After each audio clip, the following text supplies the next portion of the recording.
ज्ञानवापी मस्जिद विवाद लगातार गरमाया हुआ है। सुप्रीम कोर्ट में भी सुनवाई हो रही है और ऐसे में सियासत भी तेज हो चुकी है।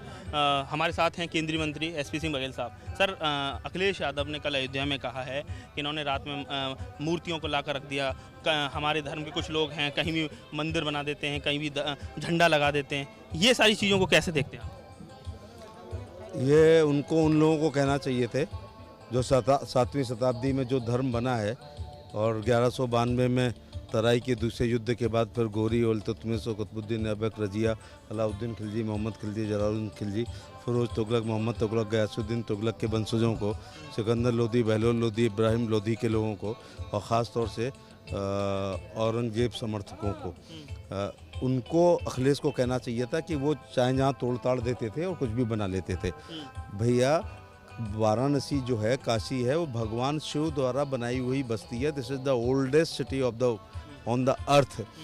तो जो एविडेंसेस आ रहे हैं वो भी ये जो है याचिका करता है उनके पक्ष में आ रहे हैं। अखिलेश का ये बयान हताशा और निराशा का प्रतीक है। एक्चुअली क्या है कि वो 12 में सीएम हो गए थे, 17 में हट गए, लेकिन मानसिक रूप से उन्होंने अपने को एक्स सीएम माना नहीं है और 22 के झटके के बाद भी नहीं मान रहे हैं। तो वो अपनी कपोल कल्पनाओं में रहते हैं। माइनॉरिटी को तो अपील कर रहे हैं वो कहेंगे, लेकिन जो बहुसंख्यक धर्म ऐसे तमाम घटिया बयानों की हम उनसे अपेक्षा भी करते हैं। दूसरी बात है, देश को तुष्टीकरण ने बर्बाद कर दिया है। जो सो कॉल्ड सेकुलर लोग हैं जो तुष्टीकरण की राजनीति करते हैं, उसी से भारत की एकता, अखंडता और भाईचारा को नुकसान हो रहा है। अब क्या लग रहा है सर, हिंदू पक्ष दावा कर रहा है कि शिवलिंग मिला है और मुस्लिम पक्ष कह रहा है कि भाई फाउंटेन है। भैया, काशी में, मथुरा में, अयोध्या में शिवलिंग नहीं मिलेंगे, राम जी नहीं मिलेंगे, कृष्ण जी नहीं मिलेंगे, नरसिंह नहीं मिलेंगे, तो कौन मिलेगा? बृहस्पति नहीं मिलेंगे, सूर्य देवता नहीं मिलेंगे, शनि देवता नहीं मिलेंगे, तो वहाँ क्या मिलेगा? मैंने कई बार कहा, मैं बहुत जिम्मेदारी के साथ कह रहा हूँ, इस्लाम 7वीं शताब्दी में आया है। हमारे यहाँ द्वापर, त्रेता और सतयुग वाली धारणा है। अभी तो कलयुग चल रहा है, द्वापर को समाप्त हुए 5400 साल हो गए हैं।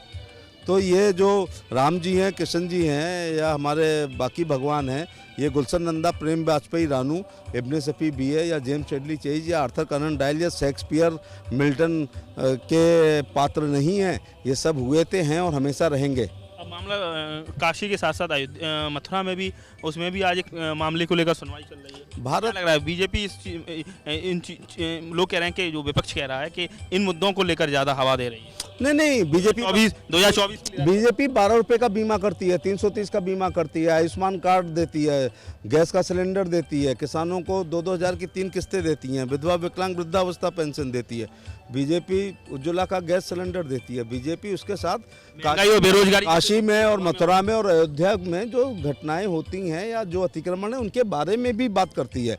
कॉमन सिविल कोड को मैं एक कदम आगे बढ़ के बात करता हूँ। यूनिफॉर्म सिविल कोड की भी भारतीय जनता बात करती है, हमारी मैनिफेस्टो में है।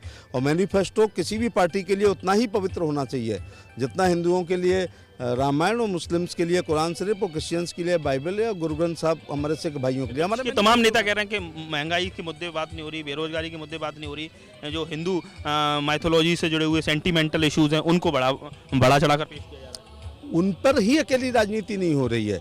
मैंने फिर एक बार कहा है कि जब सुप्रीम कोर्ट में मामला होता है तब दोनों पक्ष कहते हैं कि हम जो भी अदालत का निर्णय होगा हमें मान्य होगा।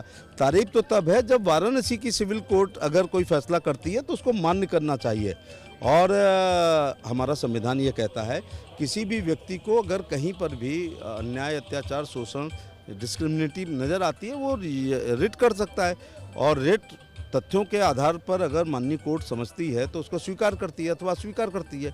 आप एक दिन में 3 फैसले आए थे, ताजमहल के फैसले की क्यों नहीं ज़्यादा चर्चा कर रहे हो? उन्होंने तो याचिकाकर्ता को डांट लगाई है। तो मथुरा के मामले में कहा कि 6 महीने में उसको करें और अगर दूसरा पक्ष नहीं आता तो एक तरफा करें। और ज्ञानवापी के मामले में कहा कि वो जो एडवोकेट कमिश्नर तो रहेंगे, एक स्पेशल एडवोकेट कमिश्नर रहेगा और एक उसको सहयोगी भी रहेगा। 17 तारीख से पहले रिपोर्ट भी देनी है। कोई व्यवधान पैदा करेगा तो उसके खिलाफ कार्रवाई करनी है। ताले खोल दिए जाएँ, ना खुलें तो तोड़ दिए जाएँ। तो इतना स्पष्ट आदेश है, तो न्यायपालिका में विश्वास करना चाहिए। मोबोक्रेसी नहीं चलेगी इस देश में, इस देश में डेमोक्रेसी चलेगी। लेकिन सवाल ये भी तो खड़ा हो रहा है कि सर कि आपके अयोध्या के बाद काशी और मथुरा पर बात चल रही थी, अब तो रोज एक विवाद खड़ा हो रहा है कि आपका कि सर कि इस मस्जिद के नीचे मंदिर है, हैदराबाद के लोग मस्जिद के नीचे मैं एक कदम फिर ओबीसी के साहब के लिए कह रहा हूँ कि अगर हैदराबाद के लोगों को चार मीनार में कुछ समझ में आ रहा है तो उसकी भी वो रेट कर सकते हैं। क्या कह रहे हैं इशारों इशारों में आप? मैं कुछ नहीं इशारों में कर रहा, आर्कियोलॉजी चार मीनार की भी खुदाई होनी चाहिए सर। याद आप अपने शब्द मेरे मुंह में मत डालो। आर्कियोलॉजी और एंथ्रोपोलॉजी के हिसाब से एविडेंसेस होते हैं, अगर किसी को भी कोई दिक्कत होती है तो वो रिट होती है, माननीय अदालत तय करेगी और उस फैसले से जो सहमत ना हो वो उससे शीर्ष अदालत में जाए। मान लो ये सेशन का मामला है, देन माननीय उच्च न्यायालय, देन उच्चतम न्यायालय, तो कोई भी कहीं जा सकता है और अपनी बात कह सकता है। एक बात और बता दूं, सच जो है वो बहुत हमारी पुरानी कहावत है कि सच जो है वो परेशान होता है, परास्त नहीं होता है, सच अपना मार्ग ढूंढ लेता है। दूसरी बात है, जो किराएदार होता है वो माननीय अदालत को और मकान मालिक को गुमराह कर सकता है, परेशान कर सकता है। फैसला हमेशा मकान मालिक के पक्ष में ही होता है। देखिए बातों बातों में बड़ी बातें कहने के लिए कहा जाए मशहूर हैं एसपी सिंह बघेल, और ऐसे में उन्होंने ज्ञानवापी प्रकरण को लेकर एक बड़ी बात कही है। उन्होंने कहा है कि जो किराएदार होता है वो ज़रूर गुमराह तो कर सकता है, लेकिन जो फैसला होता है वो मकान मालिक के पक्ष में आता है। कुल मिला के इस समय कहा जाए जो धार्मिक सियासत है वो लगातार इस समय कहा जाए देश की राजनीति का केंद्र बिंदु बना हुआ है। ज्ञानवापी प्रकरण पर उन्होंने ये कहा है और साथ ही साथ इशारों में ये भी कहा कि अगर ओवैसी चाहें तो जो चार मीनार है उसका भी वो सर्वे करा लें। आगरा से नितिन उपाध्याय, एबीपी गंगा।